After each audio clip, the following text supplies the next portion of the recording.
Bu qəlb elə bir şeydir ki, onun hamısını Allahdan başqasına vermək olmaz. Qane eləməyəcək. Qəlb atacaq onu. Bu qəlb o qədər böyüdür ki, başqa nəyəsə bağlandınsa, yoracaq səni. Qəlbin istədiyini verməyəcək. O pərişan adamlar var, görsən, yorulub, ona qəlb verir, biraz məşğul olur, gör ki, yox, balacadır. Qopur ondan, qopmaq da ağrılıdır axı.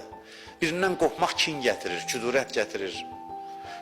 Birləşir o birine. O dost vəfasızdır, bu dost filandır. Elə bilir ki, dostlar bunun qəlbinin istədiyini verəcək. Görür ki, yox, axırda məyus qalır. Bu qəlbin bir dostu var. Bu qəlbin ölçüsündə bir varlıq var. Buyurur ki, qəlbul mümin ərşur rəhman. Müminin qəlbi Allahın ərşidir. Qəlb o zaman aram olur ki, müştərisini tapır. Ölçüsündə olan birini tapır. Allah'tan başqa bu qəlb üçün hər şey kiçikdir, hər şey balacadır.